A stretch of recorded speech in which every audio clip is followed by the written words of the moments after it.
Welcome, everybody, to the second to the last Tuesday interview of 2023. I actually did a walkabout this morning with Sean Herrera. We watched the sunrise. We walked along the beach and agreed that he is going to be my guest next Tuesday. The title is going to be Separation Week. I was planning to take next Tuesday off, but he was just so passionate, addicted to impact or obsessed with impact. And he was just passionate to I want to talk about what I'm doing next week. I know what Jeremy's doing. And so next week, Separation Week. Today is the Mortgage Coach Trust Engine strategic planning session. So, every year, we try to put some type of an event, or sometimes it's multiple events together where we do strategic planning. And my goal and my ask to Todd, the founder and Mr. WinByNoon, in my mind, the one of the most competent facilitators, one of the best strategic planners in the history of the mortgage industry, like one of the GOATs, to put together an hour of presentation that anybody and everybody in the mortgage can use for their strategic planning. So that's what we're going to deliver. There might be some points where you would put this on pause, like if you're watching this on YouTube, where pause and then rewatch it. I also think it's something that many of you are going to want to watch twice. So Todd, anything you want to say before? I feel like you don't need an introduction. Well, one more thing, just in case someone's watching and they're new to the business, and they're like, "Who's Todd Bookspan?" So guys, Todd Bookspan has maybe there are other loan officers. I'm sure there are others where they've run teams that have had multiple years where they've done over 500 loans a year. That's just a milestone, like running the 4-minute mile that most people never get to. And Todd's done it multiple years. And then he's been a coach. And then, one of the cornerstones to his personal success and to his coaching is WinByNoon. And he's now an entrepreneur. He's got a platform with thousands of loan officers and realtors that leverage the WinByNoon planner. He's a real estate investor, and he's just a great human being. So there's and he is the co-founder of First Home IQ, which is an incredible nonprofit that is preparing Gen Z to get into homeownership younger and faster. All right, Todd, you're up, buddy. Wow. Well, thank you, my friend. That was an amazing introduction, and I will do my best to live up to it today. I've been so fortunate. It's been almost 7 years that, you and I've interviewed people together, once a week on Fridays, and I've done a lot of Tuesday calls. And anytime I get to be the guest of you on the Tuesday interview, I always show up a little nervous, which, it's funny. I don't get nervous that much when I speak anymore, but I feel like this is such an important call. I think there's just so much going on. I listened to last Tuesday's interview with Jeremy Forcier, which I thought was amazing. And I wrote really big in the left column of my planner, sense of urgency. I feel like right now there's a heightened sense of urgency that everybody has. And so the goal today really is to have a conversation with all of you. Those of you here live, expect to be asked to put some stuff in the chat every now and then, because I want to get some feedback from you. And then Dave's going to jump in, and he's going to sharpen it up and narrow us down when I get off on a rabbit trail of any kind. Does that sound fair, Dave? Sounds more than fair. Let's go. And please, community, ask questions. We'd love to integrate any questions you have into the conversation. So I would love you to make sure you have a piece of paper. I'm just gonna have you write a couple of things down as we go, and then you can take notes, really wherever you want. But I've been reflective a lot, right? I feel like oftentimes what happens is we don't look back at where we've been to try to figure out how to get where we really want to go, maybe faster, maybe easier, maybe just with a little less stress. And one of the things that I thought about is that it's not really that hard right now. It's hard, don't get me wrong.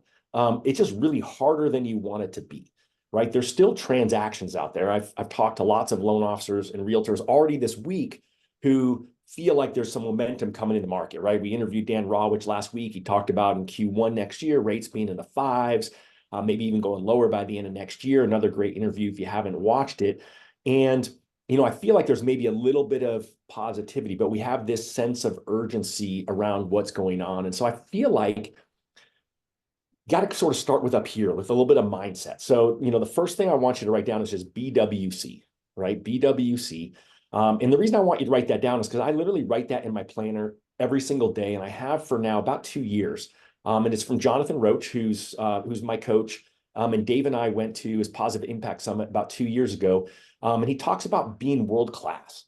And to me, that meant something different. He talks about, different levels of being world class, but I think that you're awesome at what you do in mortgage. And what you need to do is remind yourself that being world class is going to be important. And what I love, Dave, when you talk about you and Sean doing the sunrise walk. Now, I feel pretty privileged because when I was out there and we went to the concert together, I got to do your morning loop with you. So I got to experience what I see you doing with other folks on Facebook. And there's lots of things I could veer off on tangents. Like morning routine is so important because I think when you start your day off right, then you're going to have a better mindset, just by default.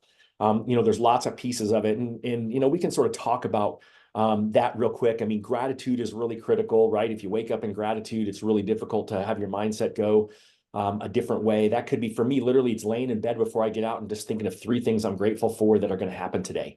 I bookend my day that way. I do it at night too. And then Jeremy last week said he thinks about 3 things that he accomplished that day and something he wants to improve, which I thought was kind of cool. But I love that whole idea. But if you start off in gratitude, right? And then there's all different practices, but getting outside is always great. I mean, I just an hour ago, I took my dogs for a walk. And I called my brother, which was great to catch up with him. I called a realtor, got to catch up with him. And so it's this whole idea that you can sort of mix business with pleasure, but really it's this thing I want you to think about when you get up. And the reason I write it in my planner, I'm a very visual person. You may not be, but you've got to have cues that remind yourself of what's important. And I think it's really difficult for, especially those of you who are working at home. Guess what? Fake bookshelf today. If I was in my office, this is my real bookshelf, but I'm working from home today. And there's distractions. I just heard my daughter wake up in the room next door and I heard one of the dogs bark and run out, right? We have distractions. And so what I do is I keep my planner out. It's my reminder to myself, be world class. BWC is right there. There was a day last week, I had never done this before, Dave. I wrote BFWC, right? Which, I'm not a guy who swears very much, but I was like fired up that day. Like I needed to have a great day. And I just want you to think about what are the things that you need to be doing up here to get yourself in a better mood. I mean, Dave, when you think mindset, I mean, what are some of the things that either you do or you see other top performers do to put themselves in the right mindset every day? I have mantras, and I actually wrote those down during my strategic planning. I haven't updated my 5-year, vision cast yet, my 5-year plan. I'm going to do that next week. But the mantras I write down and is one, have fun playlists. I mean, I say that all the time to myself. I'm not going to share the backstory on it, but it's one of those mantras that goes in my head all the time.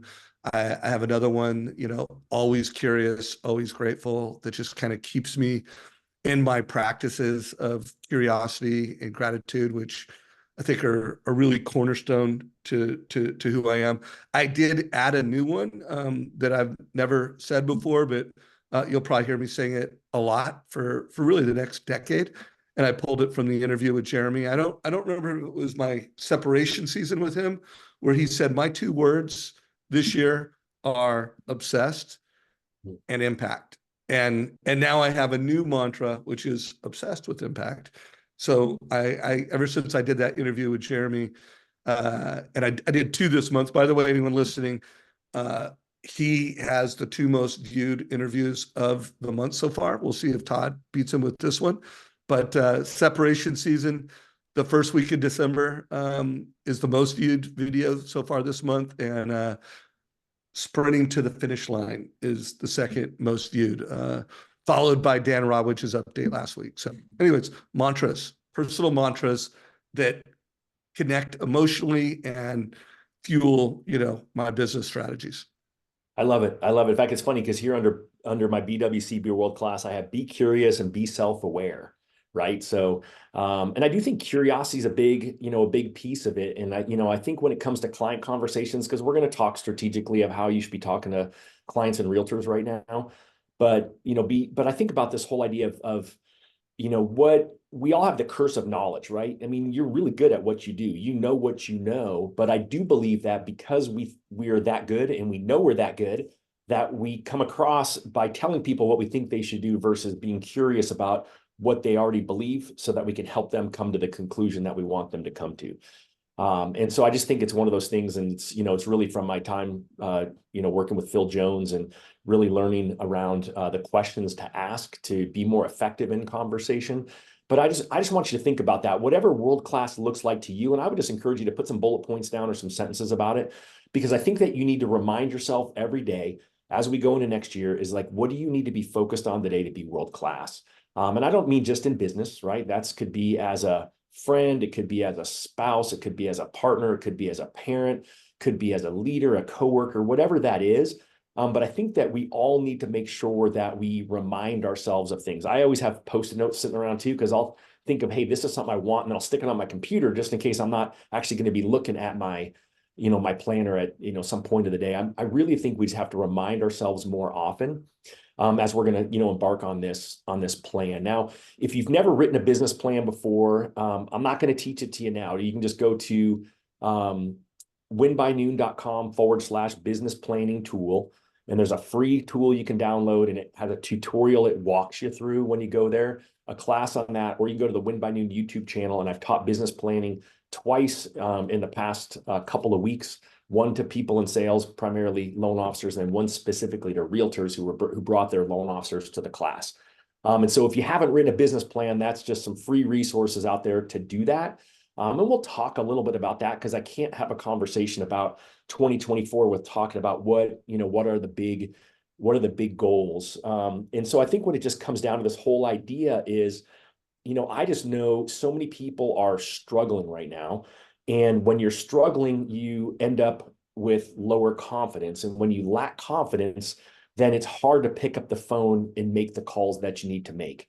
A lot of I call 10 realtors a day. And I've been doing that since the summer, where it's a standard I've set. I'm going to talk about setting standards. And what I find is that they've all lost confidence too. They're not calling their database. I know multiple realtors now who, because they couldn't commit to making the phone calls to their database to try to get some leads, now have had to take jobs, right? I mean, that sucks. I mean, they actually have to take jobs.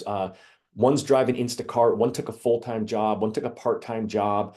That's unfortunate for them. And the other part of it, though, is I believe if they would have invested the time in their job, doing real estate, making the phone calls that we all know we need to make, right? It's not a lack of knowledge, it's a lack of action, right? So the next thing you're going to write down is WTF, right? And it's the different kind of WTF. It's where to focus. So BWC, next to that, you're going to write mindset, because we got to think about what we're going to do for mindset. And when it comes to WTF, it's where to focus. And this is the part about action, right? Because again, we know what to do, but we really have to take action. And, it's kind of interesting. It's been a number of years. Real quick, throw in the chat for me, how many hours a day do you work right now? Like what's your normal number of hours that you're working? All right, I'm flipping open the chat. So guys, participate, please. 10, 6, 5, 8.5, 10 to 12, 6 to 10, 9 to 11. All right, so 11, 8-ish, 5, 10. Not sure if it's productive. Not all right. focused. So Kelly beat me to the next question. Okay, so now in there, how many of those hours, what's the number of hours? Is it 3? Is it 6? Or what percent? Either one of those. How many hours a day are you actually productive, or what percent of your day do you think you're productive? Because again, and let's do a percent, everyone, just so all right, everyone's let's got do a kind of a percent, consistent. 10%, 50%, right? And that's okay, right? I mean, nobody can be 100% productive all day. right? And so, I'm seeing honest numbers, which is great. And I know a lot of the names I'm seeing here. So it's great to see y'all here. Right. So look at that, Paul, 80% for Paul. Right on, right on. And by the So way, Paul is 80% efficient and productive. Todd, what is a benchmark of excellence? Because to your point, it's not 100%. Like that's not realistic. What is something someone of excellence should strive for? so a while back, Fortune magazine interviewed the Fortune 500 CEOs on how many hours a day they thought they were productive, and the average answer was 3 hours a day. And these are the people running the biggest organizations in the country. And he's now retired, but Jack Welch, for those of you who don't know who Jack Welch was, but during the 90s, the 2000s, he was the CEO. I mean, probably would be like, Tim Cook is now, or Elon Musk. I mean, he was the CEO that everyone looked up to. He ran GE. And he said, when he was asked about that, he said, I doubt that. He didn't believe the number. And so they went and resurveyed everybody. And then the average that they came up with was 28 minutes a day, which is kind of crazy, right? That these people are running big companies, but they're truly focused on productivity. And so, I bring it up again. It's not in your face, but it's a reminder to ourselves, right? And so this whole idea, if we're going to have a good mindset, we're going to be world class, we got to figure out where we're going to focus and what actions we should be taking. And I think part of that just comes with a commitment, right? That we're going to commit to setting a standard for the actions that we're going to take. And then you've got to track those. If you're in any kind of a coaching program, your coach is going to have you track what you do, right? You're tracking your results, right? And oftentimes the result that we track is the money that gets put in our bank at the end of the pay period, which is based off of the number of loans we close. But ultimately, it's this whole idea of really being laser focused in 2024 on where you need to focus and how you can be more productive in what you do. Because it's hard to say. Like if I talk to a realtor for 30 minutes, is that productive time? It's time that's good. It's building the business for my team, but it's may or may not be considered productive time. And so you have to be crystal clear on what are the activities that are going to drive your business forward. And again, I think everybody knows what those activities are, right? It's talking to clients, it's calling leads, it's calling realtors, it's meeting with realtors, it's doing TCAs, right, Dave? It's things that we all know, that we should be doing in order to drive our business forward. And so, that's where the business plan piece comes in, right? If you know what the goal is, right, where you're trying to go, right, that you have daily disciplines you need to be doing every day in order to drive you to that goal. And there's probably some gaps, like some projects you might need to work on. So there's probably some things like, I need to update my CRM, or I need to get better at Mortgage Coach. I should go look at, the classes that are coming up and take a class so that I can be, more efficient at it. I sat next to a realtor who led a mastermind in my office last week, and on his computer, he had these stickers on his Mac, and they had all the shortcut keys. And he said how amazing it's been to be faster and more efficient with his computer because he's got these stickers on there. So, it's on my to-do list to go onto Amazon and buy these $6 stickers that he thought were great. But ultimately, you got to be looking at what you need to do to drive your business. And, we don't have time to walk through how to figure out the metrics to get there. But I can tell you that, my team members know how many calls they need to make today in order to hit their closing goal in 2024. And that's just based off of the metrics of what their results were this year, right? They look backwards at it, and here's the calls they made each week, and here's the leads they got each week, and here's the meetings they had each week, and here's the applications they got, and here's the closings. And so they know all those conversion rates to get through there, and they have a plan. And guess what? They didn't hit their plan for 2023. I don't know. Dave, do you know any loan officers who crushed it, like exceeded their goals in 2023? I know there's got to be some. I mean, a lot of people had really, really good numbers. And I interviewed yesterday two loan officers. One is the number one loan officer in the state of Michigan. They both are going to do over 100 million. The number one loan officer last year in the state of Michigan, this year did 130 million. And the other loan officer that I interviewed at that time did 105. And And that was just yesterday. I mean, I've interviewed a lot of folks that are killing it, but my guess is they had a goal at the beginning of the year. They did not hit it. So I don't actually know that. By the way, Todd, I want to know about these productivity stickers. So you gotta share that with me. And if I will anybody send them else to you. wants to know about these laptop or computer productivity stickers, let Todd know. He needs to share the beans on that. Well, it's really interesting because, since the summer, I've been on a kick to be more efficient, right? Because if I can be more efficient with my time, then by default, I should be more productive. And, you talked about Paul, who's your executive assistant. And then thanks to your recommendation, I have Arnie, who's works at the same company that Paul does and is now taking care of me. So I've listened to tons of podcasts around becoming more efficient. And this guy named Sam Koros is his name. He's one of the founders of Level, which is one of those continuous glucose monitors that people wear. And he's got their company has 20 or 30 assistants from the same companies that ours are from. And so he talked about how he works with his team better.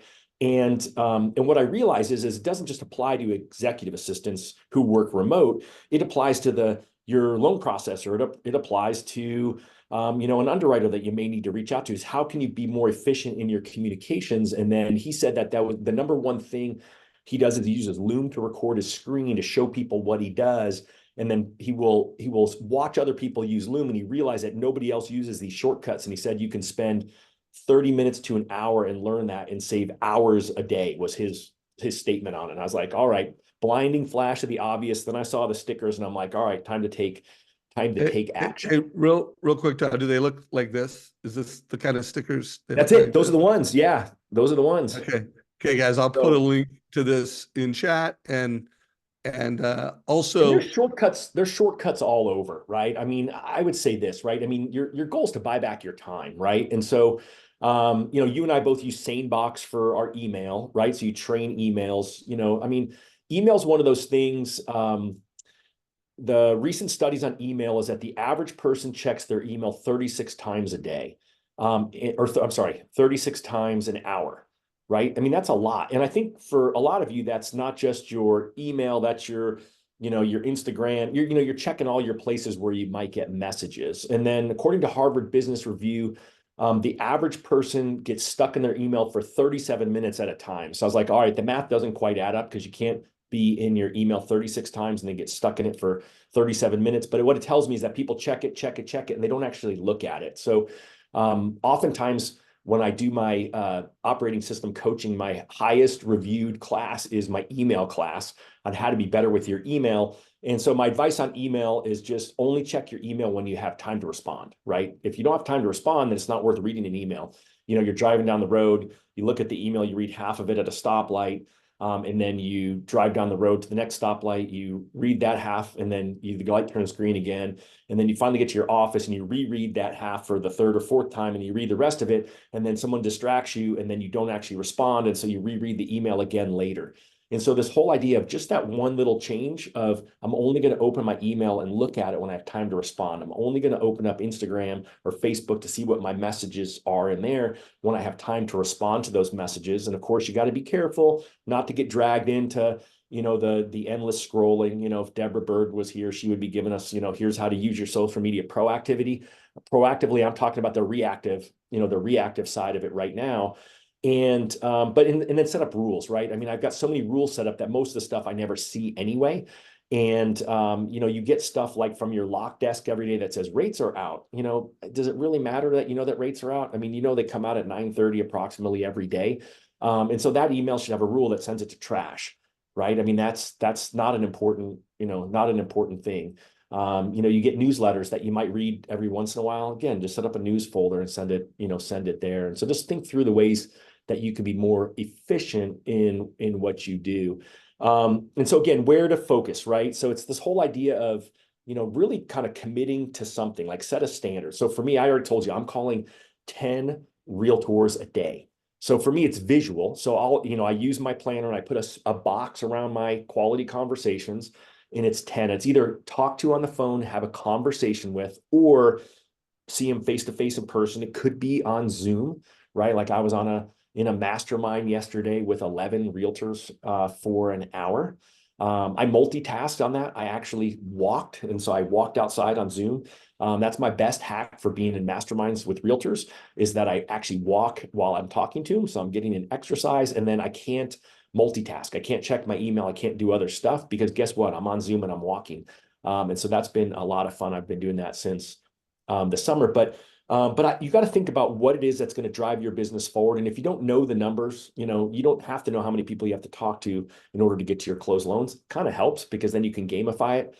Jeremy said, Dave, on the call Friday, he said he's got a sign on the back of his door that's kind of his mission statement. And he said that on there, that his mission is to talk to 100 people a week to help them. Realtors, team members become millionaires and clients become millionaires. So 100 is Jeremy's number, right? And so my question for you is, do you have a number? Are you going to commit to something, that you're going to do in order to get that goal, right? So again, your strategic planning for next year, what's that going to look like? And you just have to start doing it, right? The best day to plant an elm tree was 20 years ago. The next best day is today. But if you're trying to figure out what activities will get you there, then you start and then you adjust, right? I mean, you might start and say, hey, I'm going to do what Todd said. I'm going to call 10 realtors a day.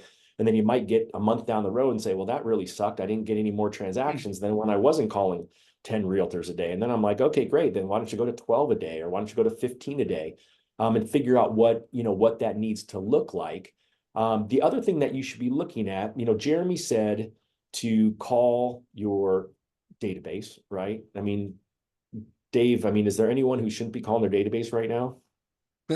Yeah, listen to that call from Jeremy. We'll put a link down below, sprinting towards the finish line. And guys, there's never been a better and a more important time to call your database. First of all, it's that time of year where, cold calling new relationships, maybe the week between Christmas and New Year's, and, may not be the best time for that, but it is the best time for calling your VIPs, the people that give you energy, and the people that want to help you. Like, never been a better time. Yes, absolutely.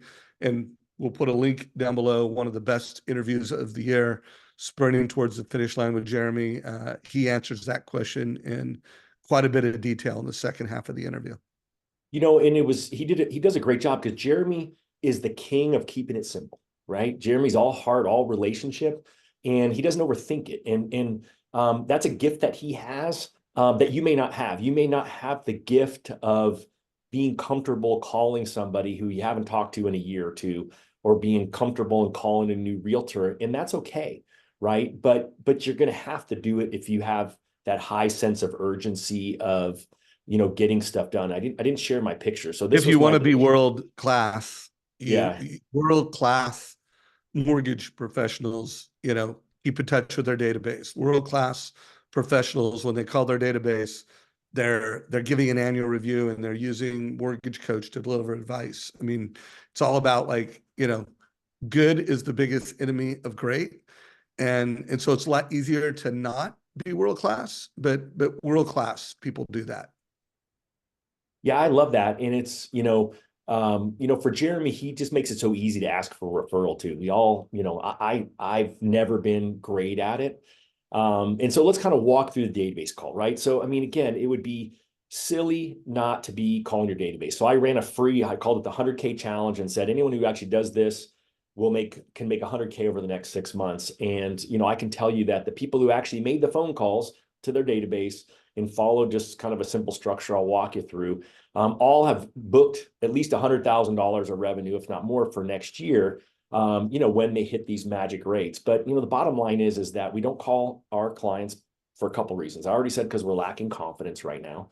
At a time where they are lacking confidence too, and they need to hear from you, right? You're an expert. If you don't feel like you're an expert, then listen to the Dan Rawich interview, and then you're an expert, right? Hey, I was just listening to the chief economist at MortgageCoach, and here's what he is saying. Remember, you don't need to be the expert, right? It doesn't always work out if you tell someone something's going to happen that you have no control over, and it doesn't happen, right? We don't want to be we don't want to go there, but what you want to say is, I just joke. I always say my crystal ball is foggy, but here's what the experts are saying. And if they say it's going to happen, like Dan originally said that rates would be in the fives in 30 to 60 days. And then he's like, oh, let's just call it first quarter, right? He's hedging himself. So I just say, gosh, between first quarter and the end of the year, rates are going to get lower, right? You're going to under promise and then hope that the market delivers to, to what that is. But you have to be okay with the fact, Dave talked about call people who give you energy. So when during that time, I was working on my original commitment was 10 client calls a day. So again, normally when I'm coaching people, I jump in and do the same thing that they're doing so that I can talk about the victories and I can talk about the failures, right? That you have along the way. And I was all excited the first day, and I pick up the phone and I'm making those dials, and it's a different commitment. So one commitment I have is to talk to 10 realtors a day. So guess what? That typically takes me 11 to 14 phone calls to talk to 10 realtors. My commitment for calling these past clients was to dial 10 a day. So different. I didn't have to talk to 10 a day, but I really wanted to talk to them. And so I was making these phone calls and I just wasn't getting anyone to pick up the phone. And I was actually going in date order. And I was like, ooh, this isn't fun. So what did I do? I called someone who's a fan. I called a guy named Louis, who I've done loans for since 2002. I met Louis and his first wife. And I've done 7 or 8 loans for him. And I know where his kid Mila goes to school. And I know that he's into Star Wars. I know all the things about him. And so I called him to have a conversation to give me the confidence to make the rest of the phone calls the next day. And the number one and number 2 reaction I got from people who made those calls is they said, well, there's 3. One is they said it was hard, right? It was hard, but it wasn't as hard as they thought it was. But they said that they were shocked at how excited people were to hear from them. Okay, let me say it again. Their database of past clients was excited to hear from their loan officer. And number 2 is they were actually shocked how long the phone calls took, that the average call was 20 to 30 minutes. Why? Because they actually liked you when they got the loan from you. And that was my problem too. I actually had to, embarrassingly, again, you don't always hit it. I had to reduce the number of past clients that I called to 5 a day because I didn't have time to call that many because, again, every call took 20 to 30 minutes. I had a lot of calls that went like 31. I'm like, I got to go. Like these calls were just getting too long. And I'll tell you, the conversations I have, I probably, if I flip through my planner real quick, I can find what Jeremy's was super simple and I liked it. But for me, what I would say is it was a couple of the key parts of the script for me were, it's kind of this checklist. So what I would write down for those calls, is kind of the whole, how are you kind of thing, right? You're always going to start off with your little intro. And at some point you want to go like really, how are you doing? But you can't just say that right off. But when you make that call, you're going to tell them next the reason that you're calling, right? Awesome. Hey, I know it's been a while since we spoke. You can say, I'm sorry I haven't called you in a while. I don't know that you need to apologize. Just say, gosh, I know it's been a while since we spoke. But many of my clients like you are very concerned about what's going on with economy rates in the housing market, right? Because you don't know which one of those is their buzzword. So I thought I would give you a call and check in. Pause, right? Again, we're really suck at pausing. There's magic in the pause.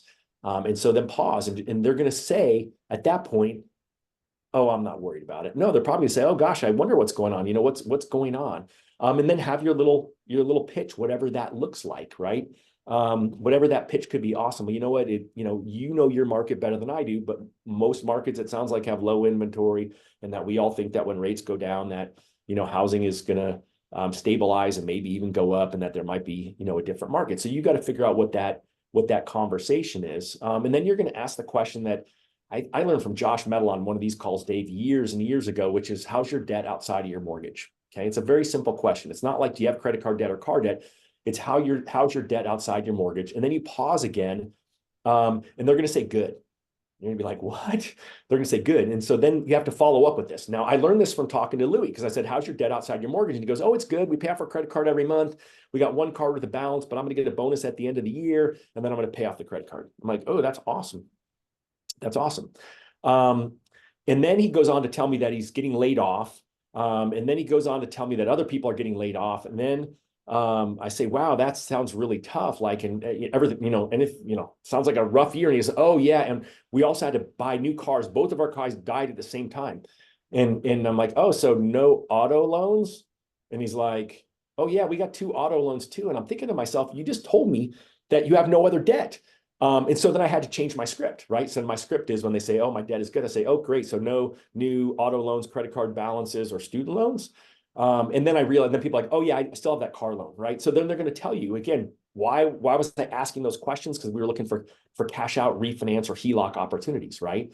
Most people get a HELOC now. Guess what? When rates drop, they're probably going to consolidate into one loan. So these are just this was this 100K, how we're going to build 100K of revenue down the road. And it's just these connection points, right? And then that's where you're circling back. Well, how are you doing? Is there anything, that sounds really tough. Like you're trying to sympathize with these people because you like them. If you don't like them, then, maybe you don't sympathize. But again, when I did loans, guess what? People actually liked me because I cared. I had fun, right? If you truly care, then, then it matters. And so, and then the last thing that we circled back to was, the people who had the super low interest rates.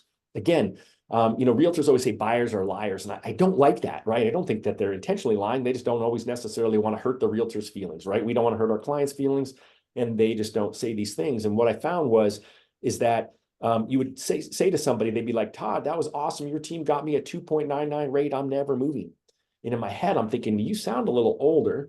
And I'm like, oh, so you don't feel like house hostage, like you're stuck in your home? And he's like, oh yeah, as soon as rates drop to 5, I'm going to move. So again, boom, checkbox, right? Guess what? Next calls to the realtor. Hey, did you know that Dave was thinking about moving if rates drop to 5? So I'm going to keep you posted. I'm going to watch that. And so as we're going through that conversation, awesome. Hey, you know what? You've got an amazing rate. I don't think rates are ever going to drop that low, but how much would you want to save each month in order for you to think about refinancing?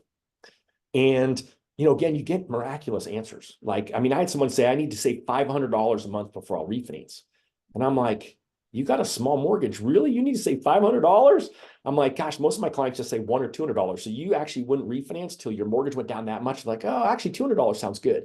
And then we were reverse engineering. Okay, to save $200, their rate would have to be 2.5. Well, that may never happen, but we at least know what's going to trigger a refinance. We know what's going to trigger a move.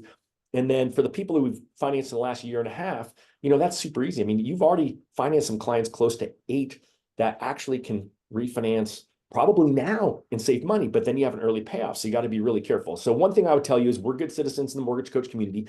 Don't go don't go create an early payoff for someone down the road who's got a mortgage. So if someone, don't be making early payoffs, but remember, you have the conversations with your clients. You're trying to control when rates come down that the person did a loan for last month doesn't go out somewhere else and get a refinance because, you can't do it till they've made 6 payments probably.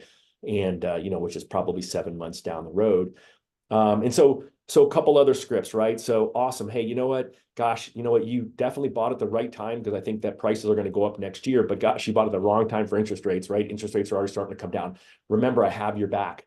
What's that number that you think you would want to save, for you to refinance? And then they're going to tell you, awesome. Hey, I'm going to come up with a strategy and just know I'll be watching that for you because I can't refinance you for about 6 months till after you made 6 payments about 7 months from now. Again, you're not telling a fib. You're structuring it in a way that's beneficial to you. You can't refinance them because your company probably won't let you. Somebody else can. And so you don't want them to pick up their phone when they hear rates went down and try to go to a different bank to get a different loan. Is that bad of me to say, Dave? It's not a lie, but it's the truth for me. Am I wrong? No, you're not at all wrong. All good for you to say it. And then the last thing is you're telling the people who, that have 2.5 rates, percent rates, hey, do an insurance review, right? How's your insurance looking? Because, again, you can refer them over to your favorite mortgage broker who can shop for, or mortgage broker, your favorite insurance broker who can shop for a rate for them. But that's been another way we've just made a lot of people happy by helping them save money. So it's a longer conversation. It's a process conversation where you're hitting on different points. But everyone, when my team or the people who were in that challenge got done, is they had a payment target and a target rate that they then reverse engineered. I don't need to teach y'all how to use your, HP calculator to determine that rate, but now they're looking for that because what you're trying to do is remind your client. So even if you call a client, leave them a voicemail. So again, you want to leave them a voicemail. Hey, just wanted to give you a quick update. Hey, just listen to an interview with the mortgage coach economist. I want to give you a quick update on what 2024 is going to look like for housing and interest rates. Or hey, I've just had a lot of clients that are concerned about what's going on, and I just wanted to check in with you. Whatever that script is for you, but when they hear your voice, send them a text. Hey, I just left you a quick voicemail. Let me know when you've listened to it. Even if they don't call you back, you're going to be on their radar when they continue to hear that rates are going down because you just want them to think of you proactively on the off chance, because guess what? There's going to be other people who got out of the business in the last 6 months who get back in next year when rates drop. Guess what? The servicer that bought the loan that your company didn't retain is going to be offering them refinances. They're going to get random calls, all that stuff that we know they're going to get when rates drop. And you just want to make sure that you're in pole position, that you've got the lead and that they think of you. And I think that's a huge opportunity. So let me bring it back to where to focus. I'll take a breath, Dave, and then you can kind of talk about it. So you've got to be really intentional. You got to manage your day by calendar, not by email. And so just literally put on your calendar, right? From 9 to 11, I'm going to make those past client calls or my realtor calls. I typically find I need 2 hours in a day to do 10 realtor calls and 5 past client calls. And that's 2 hours a day, right? So think about that. If you work 50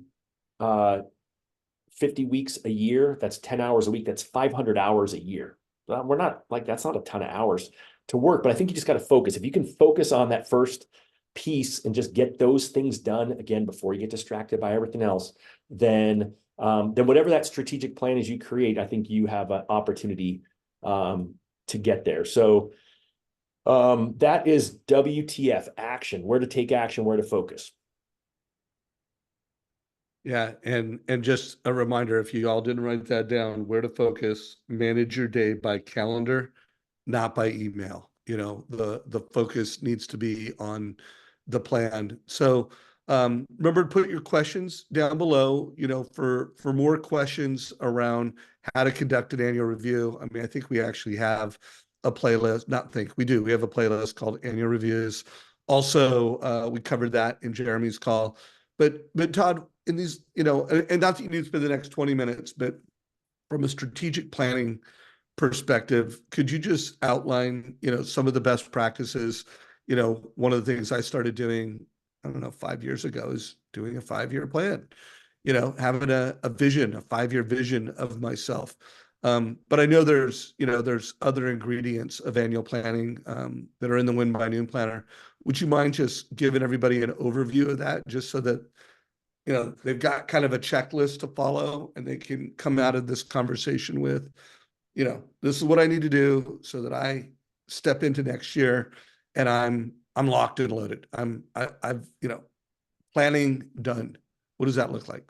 So it's the 19th, right? So what's that mean? 12 days in the year, if my math is right. And you know, you kind of nailed it, Dave. I'm kind of excited you're doing a Tuesday call next week, but most people aren't going to really, there's not a lot going on next week, right? Between Christmas and New Year's, right? It's a good time to unplug. And it's a good time just to set some time aside for yourself. So, you know, I love the idea of a 5-year vision, right? I'm a big life planner. I was on Kevin Kaufman, who you all know, because we interview him a lot here. He's our most interviewed realtor in the station. He was on his podcast 10 days ago. And then live, again, I open my mouth oftentimes when I'm being interviewed. He missed my life planning class and said, when's your next one? So I scheduled one for January 11th. So I'll have a life planning class then. So if you're struggling on how to get your vision, but let me give you some strategic planning, you know, pieces for now to answer Dave's question. And then I'll sort of wrap up with my last 3-letter little thing that you're gonna do. I mean, the bottom line is you got to carve out the time, right? So again, we've got to manage on the calendar. What gets scheduled gets done. And I find that the reason that most people don't do the things that they intend to do is because they haven't put it down and made an appointment to do it, right? You know, I'm getting my hair cut today. I think you were thinking, Todd, your hair still looks pretty good, but I want it to look better for the holidays.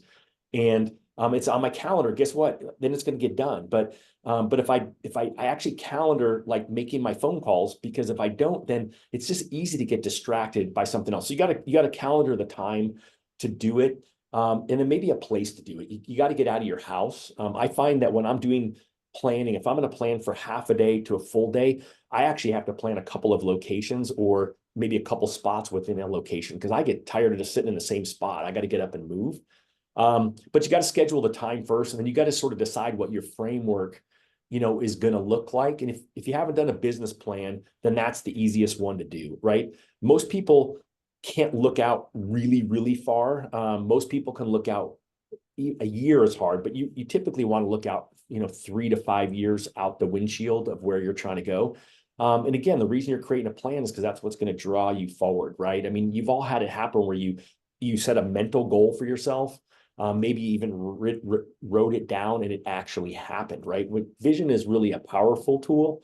And it's a reminder, again, when you review it and go back, of how to get there. So when it comes to the planning piece, right, it's you're actually going to write out a written vision for it, right? So you really want to put it in form. It's easy on business planning. Most people put, I'm going to close 100 million, or I'm going to close 30 million, whatever that number is, right? My belief is that not everyone wants to be a $100 million producer. Some people will be happy with the income from producing 25 million next year.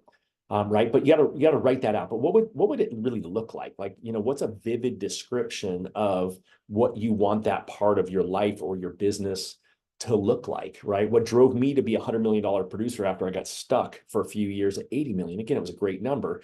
What drove me there was I'd written this vision of what my business looked like, what the realtors thought of me, what my team looked like. It was a very well written out description, but it was all centered around that $100 million plan. And then you just have to break it down from there. You can't look at an annual plan. Then you got to break it down to quarterly, and then you got to break it down to monthly, and then you break it down to weekly, and then you break it down to daily. And then you just got to figure out, you all can reverse engineer a couple of things. You should be able to reverse engineer how many closings you had this year, how many applications you took, and how many leads you got, right? That should be in your CRM and in your loan origination system, right? And so you can look at your conversion rates. Hey, if it took you 4 leads to get 2 apps to get 1 closed, then okay, if I'm going to close 2 transactions, then I need 8 leads. And then if I'm going to close 20 transactions, I need 80 leads. And so then you're just reverse engineering that. Okay, great. Well, if I want to close 2 transactions, you're gonna do the math of what you need to get. And then eventually, I think, like I said, you want to record activities so you can figure out how many people I have to meet with and talk to in order to get there. That just makes it so it's not random. It actually looks planned. And then figure out, well, where are those leads going to come from, right? You're going to go back then and look at how many realtors those leads come from. Okay, you got that from 12 realtors. Okay, how many of the realtors gave you leads that didn't convert to apps? Okay, what can you do better with that realtor to help them with better scripting to get those, their clients to convert higher? What happened with the applications who closed versus the ones who didn't, and what can you do differently on those? You've got to take time to study the past in order to figure out how to get faster in the future. And then it's like, okay, what are the things do I need to do to get there? Like I said, it's disciplines and it is projects. And so again, the projects is the one where people get stuck. So look more at the disciplines. I think right now it's just calling 2 things. Jeremy said it last week. It's calling clients and it's calling realtors. The realtor conversation, take Jeremy's from last week. It's better than mine. And then you can add in this stuff that we learned from Dan Rawich, right? Because that's what they want to know. I mean, every realtor is telling them on Facebook rates are coming down, but give a little more knowledge on that. And again, you don't have to have the knowledge yourself, because Dan is ultimately giving it to you. So the last piece is going to be the whole idea. You guessed it, WinByNoon, WBN, right? And let me walk it through. I don't just say WinByNoon because I'm the WinByNoon guy, right? The reason I went from 80 million to 100 million is because I look back at my life. Where was I getting stuck?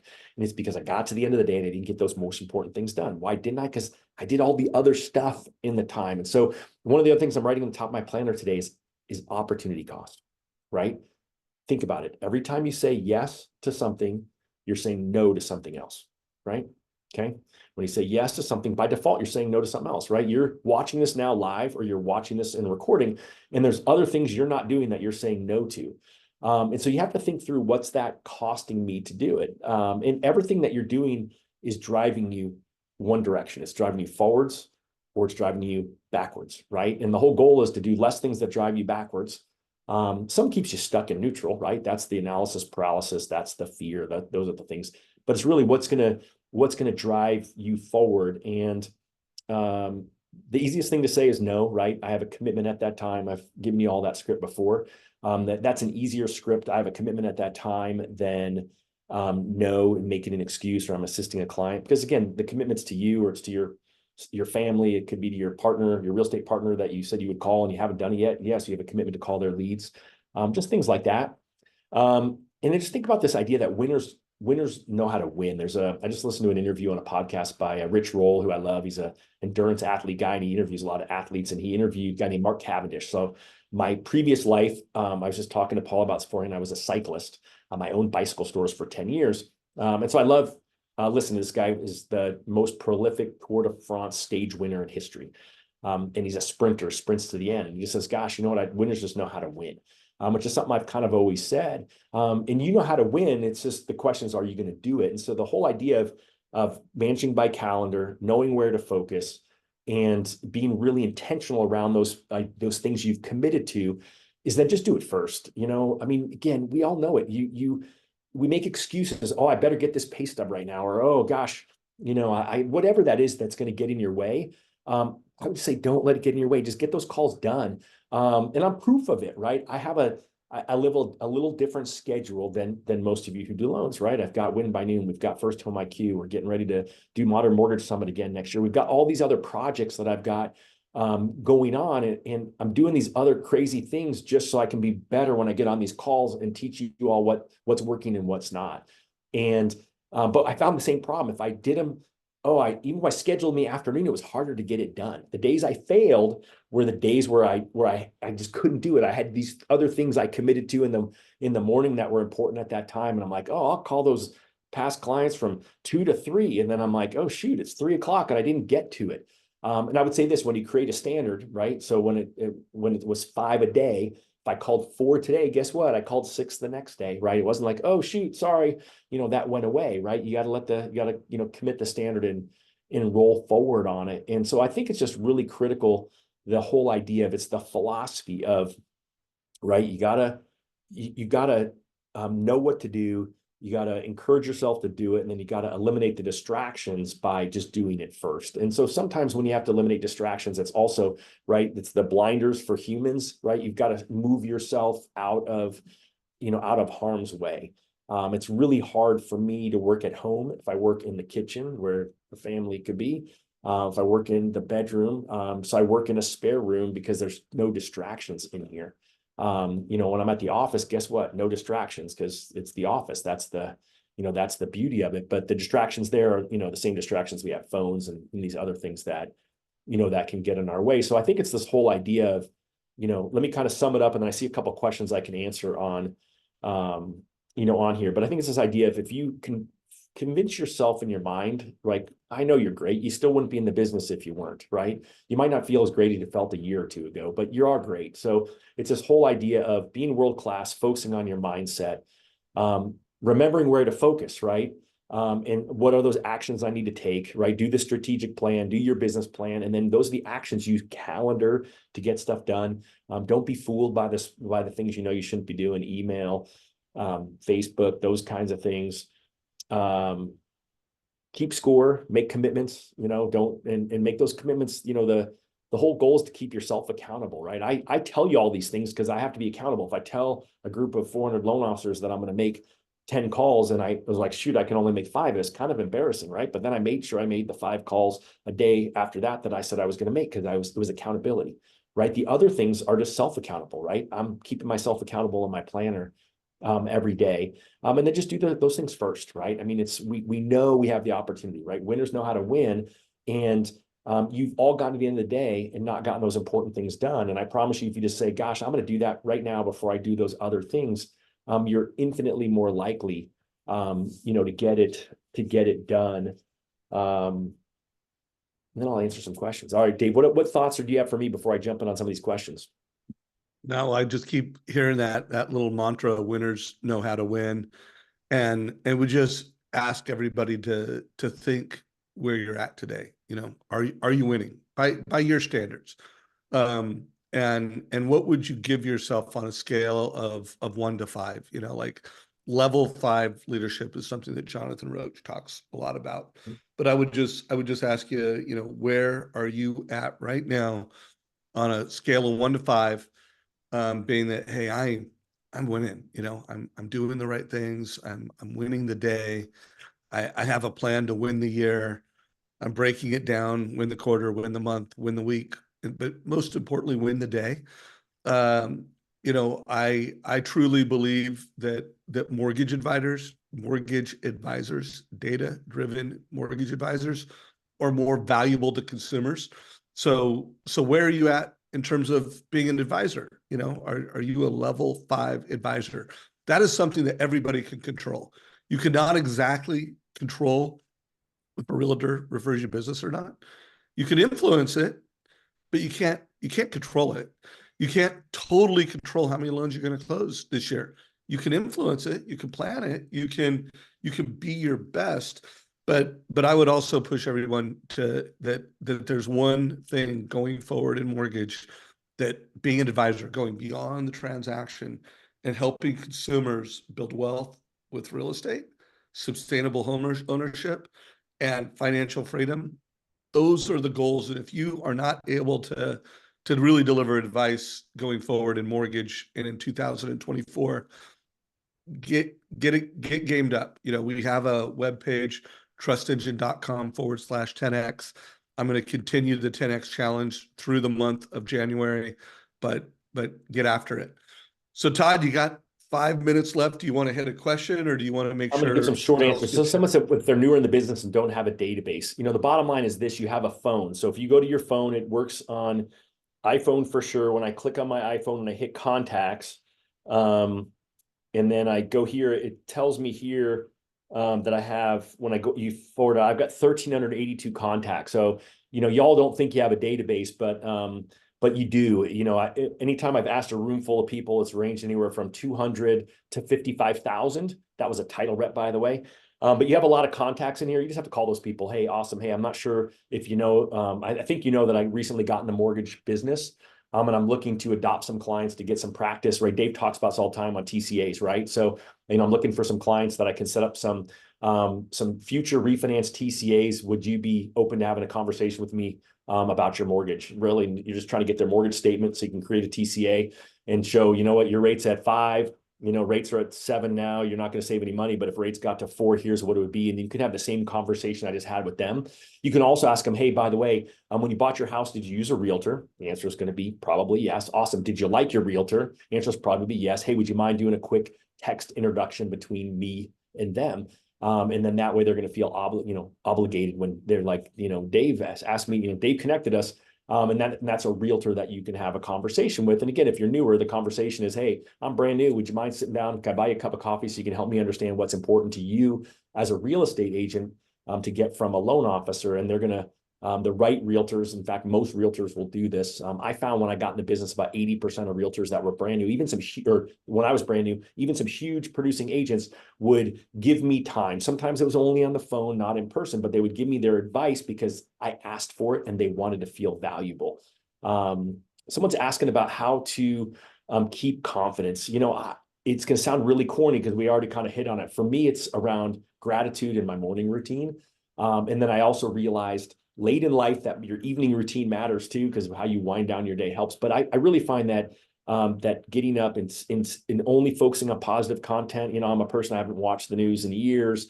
I don't, I hate to say it, if someone talks about, car wrecks and politics in social media, I'm not going to follow them. I just don't need that negativity around me. And I surround myself with positive people, right? I mean, I always say that the biggest blessing for me the last number of years was hanging out with Dave more, right? Us doing this, I said yes to help him with a small project, turned into this Facebook group. And, you hang around people who think differently, think bigger. And then if not, just call someone that likes you and cares about you and have a positive conversation. Hey, real quick, I just want to hear your voice because I need to be excited for my day. And so again, like I said earlier, I always try to call the people who pump me up the most first. I mean, there's going to be somebody that you're going to call and be like, oh my gosh, I'm so glad to hear you.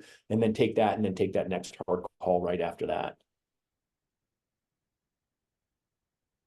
Mr. Bookspan, you knocked it out of the park. So many great things to think about.